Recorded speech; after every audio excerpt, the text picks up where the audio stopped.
off-season está comendo solto, agora deu uma pausada, e a gente aproveitou esse momento para tirar as dúvidas de vocês, ouvintes.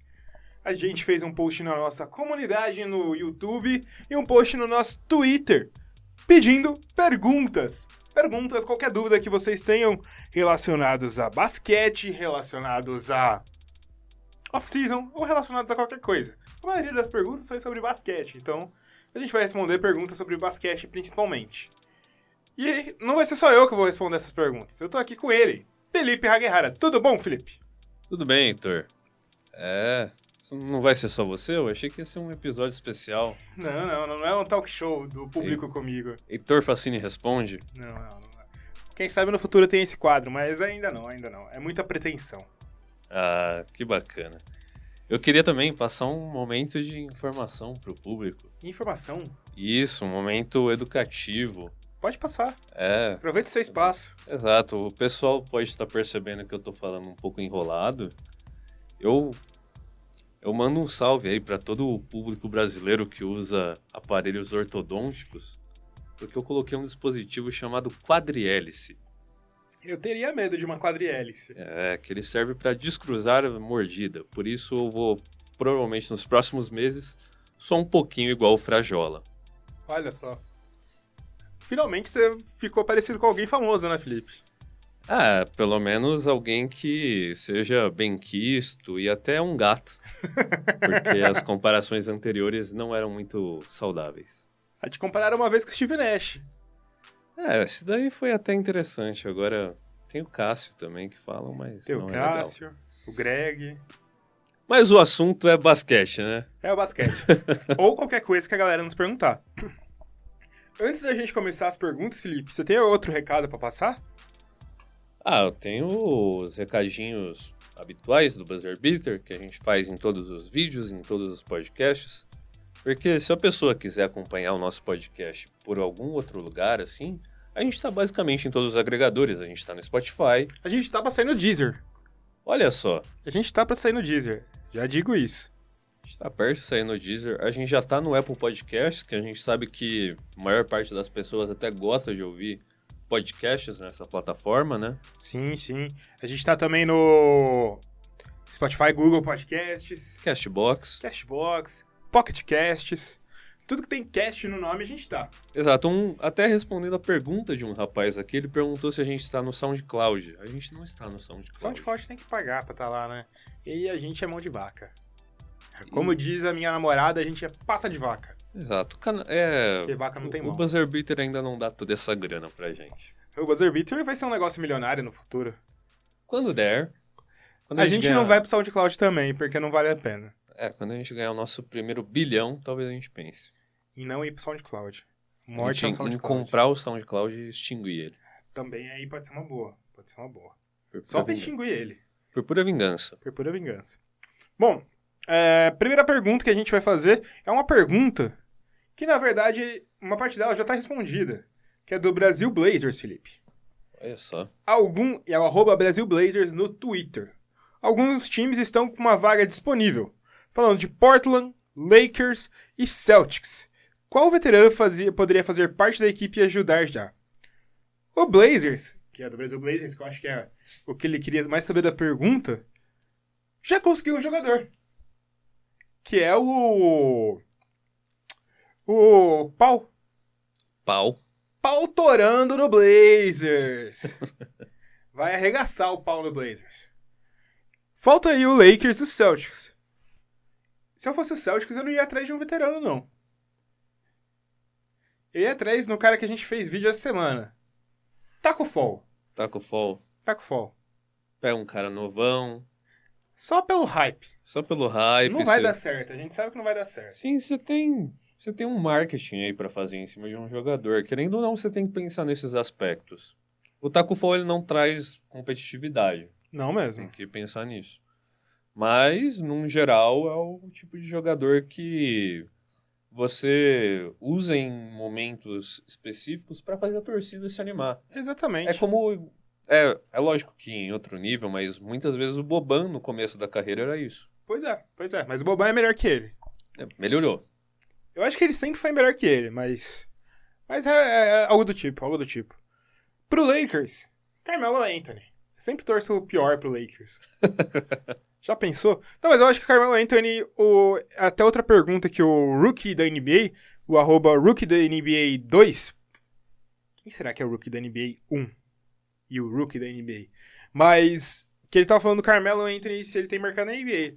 Tem mercado e eu acho que o Lakers seria uma boa pra ele. Não, faz sentido, até porque é um time que, pelo menos no seu time titular, né? Nas posições decisivas desse time, já tem jogadores domando essas posições, então talvez... Com certeza. Até sob a presença de jogadores como o LeBron James, ele possa aceitar mais um papel. Com certeza. Querendo ou não, ele nunca teve alguém da estima do LeBron James, sabe? Teve o Russell Westbrook e Paul George, que, querendo ou não eram caras que poderiam fazer ele se colocar no próprio lugar. Sim. Com certeza, eu acho que ele seria uma boa. Eu acho que encaixaria também, porque eu acho que seria legal. É aquele negócio que eu acho que não é nem só a gente que fala, é lógico que tem bastante hater, tem bastante gente que xinga ele quando a gente cita o nome dele nos vídeos e coisas do tipo, mas eu acho que a maioria das pessoas entende que o problema do Carmelo hoje é aceitar um papel.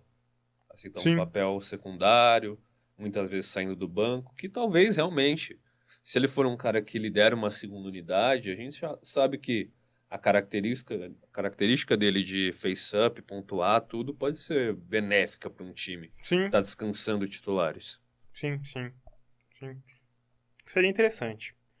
O Coast to Coast Brasil, que é o @C2C Brasil, falou: se você pudesse escolher uma franquia para deixar de existir hoje para a volta do Seattle Supersonics, qual você escolheria?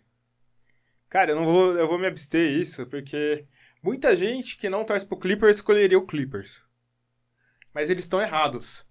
Eles estão falando isso com medo dos próximos 20 títulos que a gente vai ganhar consecutivamente, Felipe. Isso, Heitor. Eu acho que você tá jogando muito 2K. Mas eu também prefiro me abster disso. Primeiro porque eu não tiraria nenhuma franquia, na verdade. Adiciona mais um, né? Mais dois, né? Adiciona mais 2, aumenta aí as conferências. Coloca 55 franquias a mais. Lota a NBA de time. NBA o ano inteiro. Free agency só de uma semaninha pra negociar, tá ligado? E olhe lá. Só Tem que ser tudo num dia. Pra gente fazer 50 vídeos num dia pra comentar free agency. Eu gosto de dormir, Heitor. Mas aí você deixa de dormir um dia e não fica 5 sem dormir. Não vai ser um dia. Você tá banalizando o nosso trabalho pra fazer essas coisas, cara, que a gente leva... Mano. Tem um trampo do caramba aí, né, velho? Mas as pessoas sabem, tipo, pelo menos que franquias a gente detesta no nível organizacional, da parte executiva deles. Sim. Porque são times que há anos aí são uma tragédia na gestão da franquia. Mas a franquia, no geral, a gente não extinguiria.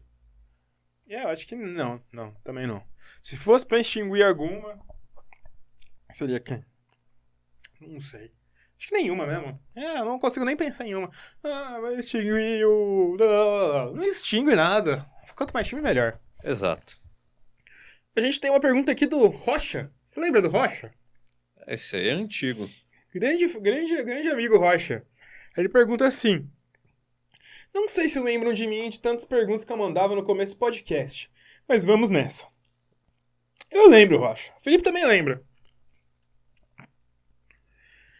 Heitor é Clipão que eu tô ligado. Eu sou Clipão. Então, vocês acham que com a melhor defesa da liga, o Clippers pode finalmente chegar a uma final de conferência depois de tanto apanhar? Eu gostei dessa pergunta, sabe por quê? Porque ele começa dando uma expectativa, dando uma esperança pra mim, e depois ele fala, depois de tanto apanhar. E aí, te bate o passado, né? Nossa. Mas, fazer o quê? Eu acho que final de conferência é o que eu imagino. Eu tô feliz com uma final de conferência, Felipe. Porque a gente nunca chegou. Um dos únicos times da NBA que nunca chegou. Uma final de conferência, né? Mas eu fico feliz. Mas isso tá no caminho de mudar. Então, se você tá te trazendo esse sentimento triste aí, A gente tem que renovar ele pensando na primeira parte da pergunta aí, lembrando que não é só a parte defensiva do time que é uma das melhores da liga. A ofensiva também. A ofensiva é muito boa. O Clippers, por sinal, além das 2 estrelas que chegou, tem jogadores que são subestimados nos seus níveis de produção. Sim, com certeza. Hoje, talvez, até, o Clippers é um dos times mais profundos em jogadores two-way da liga. Sim. E não só de jogadores... Não só two-way, tem até jogadores que tem umas características muito boas para determinados momentos, como o próprio... Lou Williams, né? Não era o Williams que eu estava pensando, é o Landry Shamet, que ainda não é um grande defensor, mas é o novo Ray Allen. Vai fazer a cesta do título esse ano também. Sim. O que eu digo ele é profundo em jogadores two-way. Tem times da liga que não tem tantos jogadores com essas características, inclusive em suas estrelas. Sim. O que acaba sendo até um problema para várias dessas franquias numa corrida de playoff. Esses jogadores acabam sendo meio que nulos. Uhum. E o Clippers eu acho que tem uma variedade melhor, um equilíbrio melhor do que muitas franquias, incluindo o Lakers, né? Com certeza. Porque a partir do momento em que você tem esses tipos de jogadores e os jogadores que também são um pouco especialistas, né? Contribuem em partes mais específicas do jogo, quando você pega o próprio Lou Williams no nível de pontuação, já Michael Green, que é mais geral, um carregador de piano, mas um nível um pouco mais baixo em todas as características. Acho que o Clippers é bem profundo, cara. Eu acho que o time tá muito bom, muito bacana, muito legal. Vamos ler mais uma das 2 perguntas do Twitter. Depois vamos passar um pouco pro YouTube, né? Bora. Eu tô falando agora uma pergunta do Wagner Vargas, nosso companheiro do High Five, faz parte do High Five Podcast. A NBA voltou a ter graça depois dessa Free Agency insana?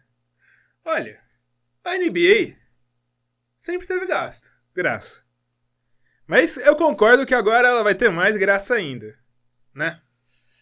Se pra pensar que tinha muito discurso de depois que o Cousins foi pro Warriors que acabou a competitividade na NBA. A gente falava isso, né? Exato. A gente brincou sobre isso. Brincou não, falou sério, na verdade. Mas era uma imagem que se tinha, né? Que a gente estava vendo muita concentração de trios, né? Sim. Agora a gente tem concentração de duplas. Que é muito melhor pra NBA. Muito melhor. Porque primeiro que você não tem time só com o trio. E daria, você consegue formar times mais coesos no geral. Não é aquele time com muitos caras muito fodidos e alguns que completam. São poucos Big Trios, né? Acho que o Lakers tem um Big Trio. Talvez o Warriors tenha um Big Trio, mas eu acho que só, né? Sim, com certeza. O Minnesota, com as suas incríveis contratações recentes. Pacotão do Minnesota. Pacotão. É um dos piores pacotes da história da NBA. Eu teria vergonha de apresentar esses jogadores numa coletiva de imprensa. Todos enfileirados, né? Parece que tá tirando sarro da sua torcida. Ainda bem que não tô pro Minnesota. Podia substituir o Minnesota pelo Supersonics, hein? Depois dessa, hein? Pô. Quem vai ser o lanterninha da próxima temporada? Pergunta do Mother. A gente tá falando que tem muitos times bons na NBA. Só que a gente não comenta tanto dos times ruins. Quem que você acha que vai ser o pior time da próxima temporada, Felipe? Cara, eu tô meio que apostando que o menor número de vitórias vai vir do Oeste, mas... Do Oeste? Olha só, Felipe. É por causa da quantidade de jogos que eles jogam entre si, né? E o nível de competitividade. Olha só. Eu ia falar que do Leste. Pra mim, os dois piores times da NBA estão no Leste. Então, os 2 piores estão. Sim. Mas a competitividade, talvez, a quantidade de times fortes está um pouquinho mais no Oeste. Eu concordo com você por isso. É que eu acho que esses dois são tão abaixo do resto da liga. Podem tomar pau todo jogo, né? Eles vão perder, não importa, vão perder pra todo mundo. Só podem ganhar entre eles. Eu acho que vai ser os jogos com 70 prorrogações, porque ninguém vai ganhar. Aham. Que os dois times pra mim é o Hornets e o Cleveland. Porque esse time do Hornets é tão nojento de ruim, bicho. O time do Hornets é feio. Puta que eu pariu, mano. Se falasse pra mim que o Hornets terminou com 0 vitórias na temporada, eu acredito. Porque eu não consigo ver esse time ganhando de ninguém. O time do Hornets é muito ruim, mano.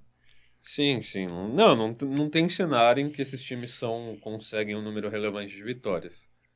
E até se for pegar na real, o pior time da última temporada também veio do leste, né? Sim, Que foi o Knicks. sim. Mas pelo aumento de competitividade no Oeste, como um todo, né? Se você pegar todas as franquias aqui, você tem basicamente o quê? Um Oklahoma meio que perdido mesmo. Só. É que o Oklahoma... Que ainda tem um CP3. Sim, é que se o Oklahoma não trocar as peças que tem, é um time até ok. Então, a minha única questão é o nível da conferência. Sim, sim. Que pode fazer um time ter menos vitórias nela. Talvez o Suns, né? Sei lá. O Suns que é um time bem nojento. O Suns é a minha aposta. O Suns seria a sua aposta. Suns é a minha aposta. Pra mim é o Hornets. Eu até acho que o time do Suns no leste, por exemplo, seria bem mais relevante. Sim. Mas... É que é o Suns, né, bicho? O Suns não vai ser relevante em nada nunca na história da NBA. já foi, né? Eu acho que... Teve seu período. É a exceção que comprova a regra. Teve seus 2 períodos, né? Porque o time foi bem também com Larry Johnson, Charles Barkley. Bom, mais uma pergunta aqui pra gente falar. Tem bastante gente perguntando do Warriors. Aqui vou ler a pergunta do Guizar. O Golden State Warriors na próxima temporada ainda vai ser um time pra brigar pelo título? E o que eles têm que fazer pra se recuperar e ganhar mais títulos? Olha, eu digo que pra ganhar mais títulos, eles têm que vencer mais jogos que todos os seus outros adversários. Principalmente nos playoffs, né? Nos playoffs eles têm que vencer 4 jogos antes que os outros adversários. Assim que eles conseguem títulos, né, Felipe? Sim. Um cara bem pragmático você, né, Heitor? Um grandíssimo filho da puta. Mas eu acho que o Warriors ainda é um time pra brigar por título, principalmente nos playoffs quando o Klay Thompson voltar. E, cara, eles têm que fazer isso, seguir com esse time. Sim, inclusive, acho que até dá pra adiantar uma discussão, não sei se chegaram a fazer perguntas sobre isso, mas com o Klay Thompson fora, e o Warriors ainda é um time que pode alçar voos, inclusive brigar por título, por mais que talvez hoje não seja o favorito nem da própria conferência, o Stephen Curry vai ter um começo de temporada muito absurdo. Sim. Até outra pergunta que fizeram, não lembro quem fez, se o Stephen Curry é um dos candidatos a MVP. É o candidato a MVP pra mim. Pra mim também é. Pra mim é o grande candidato a MVP. Porque eu aposto ele tendo diversos jogos com mais de 40 pontos, tranquilamente. Eu acho que essa vai ser uma temporada bizarríssima do Stephen Curry, a não ser que o D'Angelo Russell case perfeitamente com o time Mas eu acho que não vai acontecer. E consiga dividir a responsabilidade, o que eu acho que ainda não vai acontecer. Acho que vai ser do Curry mesmo. O Paulo Lobor, ele falou assim, comentem sobre o melhor reforço da temporada de San Antonio, que terá um dos melhores pivôs e também ala pivô da história da NBA como assistente técnico da equipe. A gente fez um vídeo que lançou hoje, quarta-feira, que a gente tá gravando, né? Falando sobre isso, mas, cara, eu fiquei muito feliz de Tim Duncan de volta pra NBA, né? Ele é um cara que tem perfil de assistência técnica de um time, né? Com certeza. Não sei se ainda tem um perfil de técnico mesmo, mas eu acho que pro apoio de colocar um apoio no... Seguindo a linha, a gente vai pra pergunta do Leonardo Araújo. Quais são suas expectativas para a primeira temporada de Michael Porter Jr.? Eu vou deixar você responder essa, Felipe. Cara, a fita é que eu não crio expectativas, porque o time tá num momento em que, assim, dá pra testar ele, sabe? Dá pra gradativamente dar minutos se ele conseguir se acostumar, se ele tiver bem de saúde. É a posição mais fraca do elenco, né? É a posição mais fraca do elenco, mas ainda assim, pela característica, né? Como o jogador tá se inserindo na NBA depois de uma lesão, Sim, sim. O time pode fazer isso aos poucos e ele não tá num momento necessariamente, não diria desesperado, mas precisando que esse jogador se comprove como tava o Philadelphia 76ers nos tempos de Trust the Process. Sim, sim. Mas eu acho que, pelo que eu conheço do basquete dele, do que se imaginava ser o basquete dele, eu acho que ele pode se encaixar muito bem com o Nikola Jokic. Na função por função, com certeza. Eu acho que ele casa até mais. Ele vira mais uma opção de ball handle nesse time, porque o MPJ também é um cara que consegue carregar a bola. Mas, pelo menos na parte básica de ser um cara que funciona muito bem correndo por fora, aí encaixa legal. O Pastor Josias Bem correndo por fora. pergunta. Amém. Amém. Abençoado Pastor Josias. Luka Doncic pode ser um All-Star esse ano? Pode. Já era pra ter sido na temporada passada, né, meu amigo? É. Vacilaram de não deixar o nosso esloveninho, que tá fino, tá fino. Você já viu a imagem dele na off-season? Ainda não vi. Tá magro, tá magro. Então, Emagreceu, então tá não forte. merece. Não merece All-Star. Ele vai ser... É que não vai ser All-Star. Ele vai ser MVP nessa temporada, Felipe. Também não merece. Ele tava sendo da linha dos jogadores pra representar todos os porpetinhas aí. É que entrou o Zion. E ele quis sair dessa linha porque o Zion ia ter muito holofote na pancinha musculosa dele. Ah, eu não acho, cara. Porque o Zion tem a parte atlética que descola da realidade dos porpetinhos do mundo. É verdade, verdade. Mas o Zion é bem porpetinho, né? É. Ele é forte. Ele é forte, Mas ele é tem, gordinho também. ele tem aquele aspecto não definido. É, ele quase não tem queixo, pescoço. É. Tipo Noronha. Noronha era assim, eu acho, né? O comentarista de arbitragem da Globo.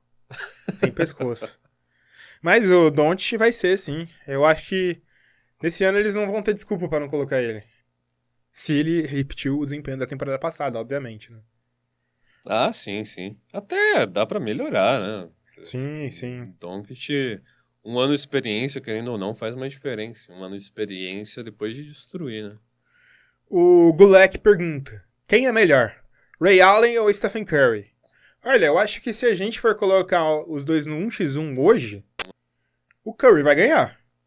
Se a gente for colocar os dois no 1x1 há 20 anos atrás, o Ray Allen ia ganhar.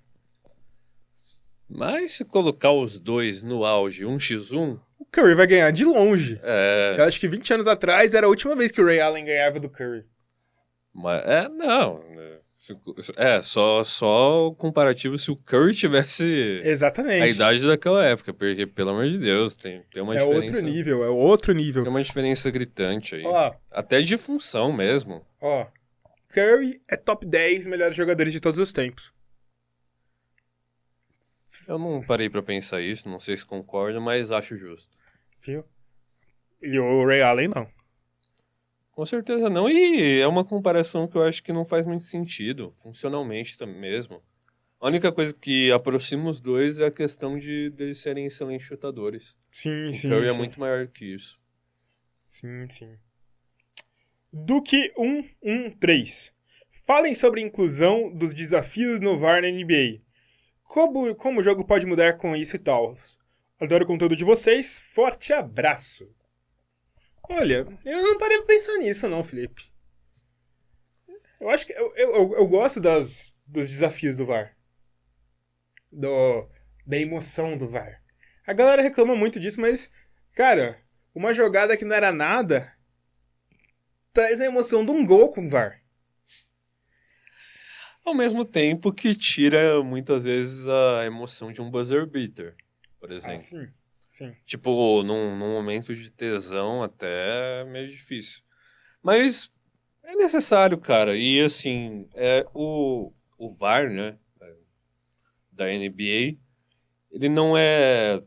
Eu acho que ele não é usado tão levianamente quanto a gente vê no futebol hoje, sabe? Sim, sim. Ele é dosado, ele é no momento certo, em momentos decisivos que uma jogada faz diferença.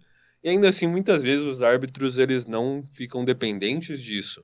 Eles seguram a posição dele mesmo que depois ele seja esculachado na mídia por não reavaliar uma jogada que é óbvio que precisaria. E a questão é que o problema não é o VAR. O problema é quem opera o VAR. A tecnologia por si só não é ruim. Ruim é o Sim. uso que se faz dela. E a parte do desafio, É que eu acho que eles vão implementar na NBA... tipo como se fosse no vôlei, no Isso, tênis. exatamente. Eu acho meio... Eu acho que pode ser um movimento interessante. Só que não necessariamente só pra verificar se o jogo é realmente esse, sabe? Se a jogada foi realmente aquela. Mas, por exemplo, você faz o desafio, é um pedido de tempo, né? Querendo ou não.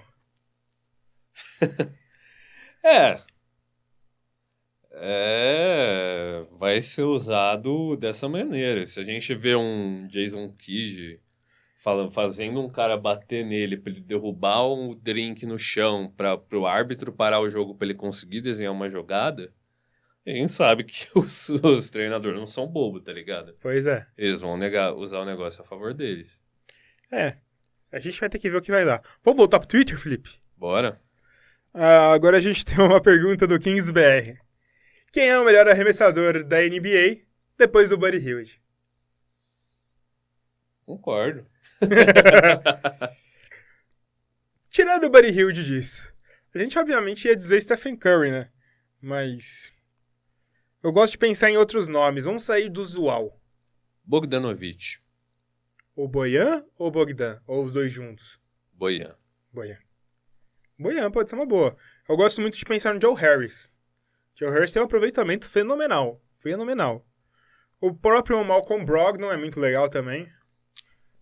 A gente viu ele numa volumagem um pouco mais baixa, né? Sim. Acho que talvez... Mas foi numa volumagem mais baixa, mas não extremamente baixa, né? Não, com certeza. Deixa eu ver quanto que eles tentou no último temporada. Mas foi interessante. Então, o próprio... Tem o Klay Thompson em jogo 6. Klay Thompson, quando liga a chavinha, que existem dois Klay Thompsons. Tem o Klay Thompson comum, que é um jogador bom, mas nada demais. Mas tem o Klay Thompson quando ele liga a chavinha, cara. A gente tem um Klay Thompson aí que vai voltar sem Kevin Durant, né? Exatamente. Ele vai voltar a ser a segunda força ofensiva desse time. Bom, o Malcolm Brogdon tentou 4 por partida. É uma volumagem, não é tão alta assim, mas não é baixa, não. Não é tão alta quanto os grandes jogadores, os arremessadores de fato da NBA. Sim. Mas, ele cumpriu os requisitos mínimos pro 50, 40, 90. Então. Não tem nem o que discutir. Interessante. Vamos ver mais uma pergunta aqui. Mais uma pergunta no Twitter. A pergunta do Simons Vaqueiro, que é o @bemvaqueiro.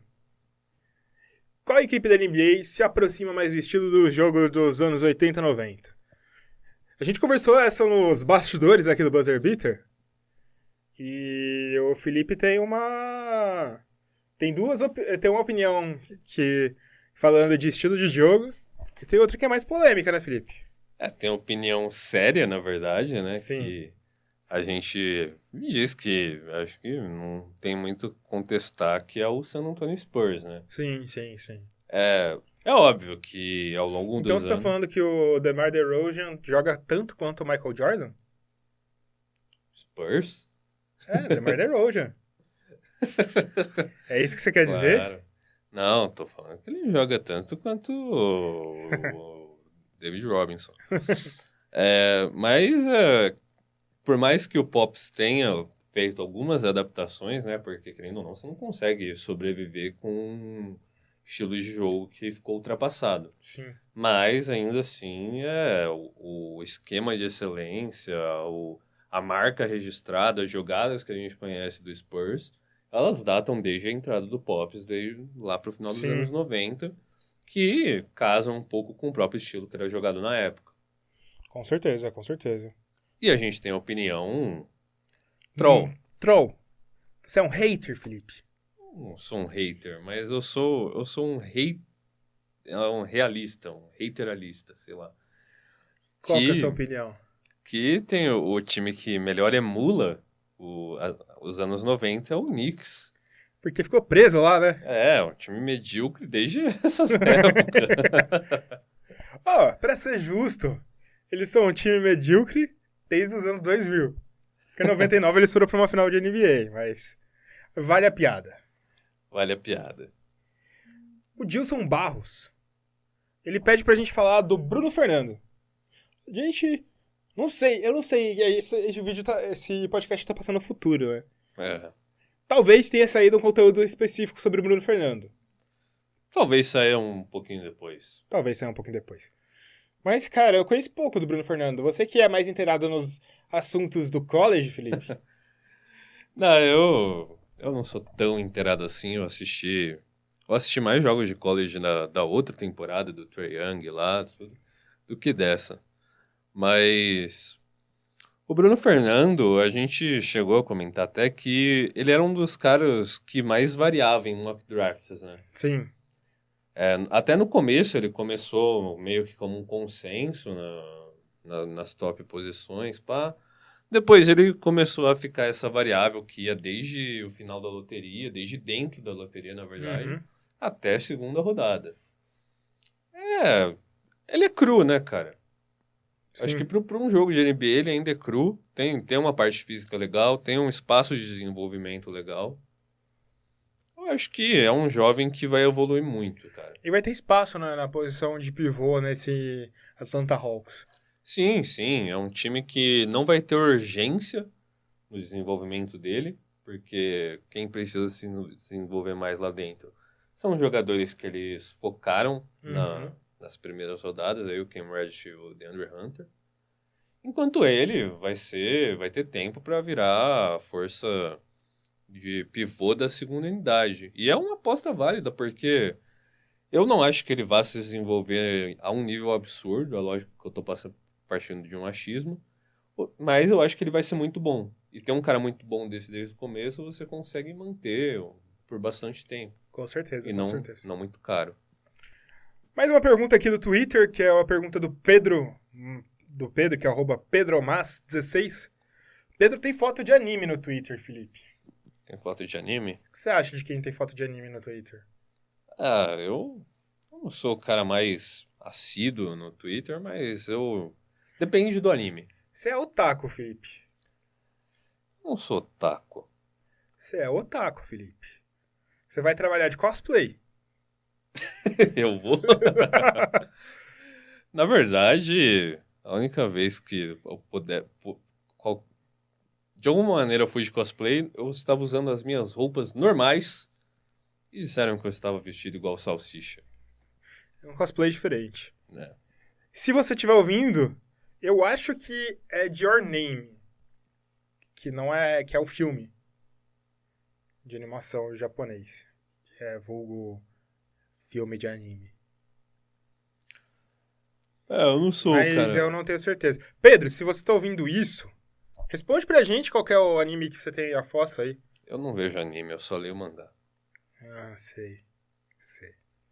Pedro pergunta até onde que a gente acha que o Irving consegue levar o Nets.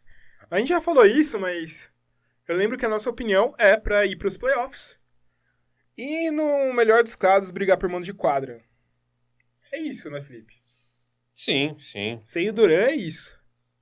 Sim, quando a gente vê o Kyrie Irving, principalmente no momento agora, que eu acho que ele vai ter mais responsabilidade ainda, eu acho que mais na tratativa da mídia do que efetivamente pelo que a gente analisa o jogo dele. Mas, pelo menos no Boston, ele tinha jogadores mais hypados, ele tinha o apoio de um Al Horford, ele tinha o apoio de um Jason Tatum em crescente, tinha o próprio Jaylen Brown. E agora, por mais que esse Nets seja bem promissor com os nomes que tem, eu acho que ofensivamente ele vai ser muito cobrado, né? Até mais do que no próprio Celtics. Sim. O Wellington Correia pergunta: Blake Griffin e Derrick Rose, sem lesões, seriam hoje os melhores jogadores da liga, levando em conta o absurdo que jogavam em seus respectivos auges? Cara, não. O Blake Griffin eu não consigo imaginar, porque quando ele tava chegando no seu auge, aí começou a ter um monte de lesão. O Rose chegou até um auge. Mas eu acho que nenhum dos dois seriam os melhores da liga.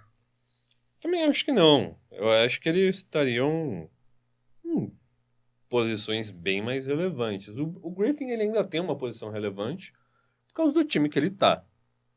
O Pistons. O time precisa dele, Sim. machucado ou não, acaba precisando. O Rose, eu tenho minhas dúvidas mais pelo estilo de jogo. Dele na época em que ele era um monstro, um absurdo, a liga mudou bastante. O jeito de jogar, o jeito de vencer no basquete mudou bastante. Sim. O próprio Blake Griffin, será que se ele não tivesse lesionado, ele teria virado esse point forward? Exato. Que ele virou, tecnicamente, um jogador muito melhor do que ele era. Ele era absurdamente físico, mas tecnicamente ele virou melhor. Exatamente. Ele até, acho que em vias das lesões dele, ele desenvolveu melhor um arremesso que ele nunca precisou desenvolver antes. Sim. Nossa resposta é não. Não seriam os melhores. Teriam melhores que eles, mas eles seriam bons. Exato. Matheus Silva. A minha pergunta é em relação ao Rockets. Ele é torcedor. Na opinião de vocês, qual será a tática que Mike D'Antoni usará para encaixe de Westbrook e Harden? Mudar o Harden para 3 seria uma boa, ou vocês acham que ele pode fazer o Westbrook virar um bom arremessador de 3 pontos para encaixar no sistema atual da equipe? Gosto muito do trampo de vocês. Trampo muito foda. Abraço. Valeu, Matheus. E aí, Felipe? Cara, eu não confiaria no transformar o Russell Westbrook num arremessador excelente. Isso eu também não. Porque ele é um cara que não... Ele não é um bom selecionador de arremessos. O que eu acho que o Mike D'Antoni pode fazer é, como ele é um cara muito atento a estatísticas super avançadas, entender quais são os melhores arremessos do Westbrook e fazer uma tática que faça ele arremessar desses lugares, dessas situações. Que é o que eu tô imaginando que ele vai fazer, inclusive. Se eu não me engano, tem alguns lugares que o Westbrook arremessa absurdamente acima da média. Umas posições, umas situações e tal. Eu acho que é isso. Eu acho que essa é a maior questão. Achar esses lugares e conseguir fazer ele se atentar mais a esses lugares. Porque o Westbrook, a gente conhece ele mais por essa personalidade meio wild, né? Meio indomável. Fazer o que ele quer. Ele teve sempre num ambiente em que ele fazia basicamente o que queria. O que dá pra imaginar é que eu imagino um time que... Obviamente, o Harden pra 3 não faz muito sentido. Mas eu imagino que um time que o Harden ainda vai ser o principal ball handler dessa equipe. Eu acho que é mais fácil o Russell Westbrook perder tempo de bola na mão do que o Harden. Eu acho que não só tempo de bola, mas espaços de finalização. Porque até quando o Harden não tiver bola na mão, vai ser um momento em que ele vai se movimentar fora da bola e receber os corta-luzes, né? Pra arremessar mais livre. Sim. Porque com um jogador como o Westbrook do lado, aí você tem os melhores marcadores do time tendo que dividir atenções entre ele e o Westbrook. Bom. Deixa eu ver mais uma pergunta.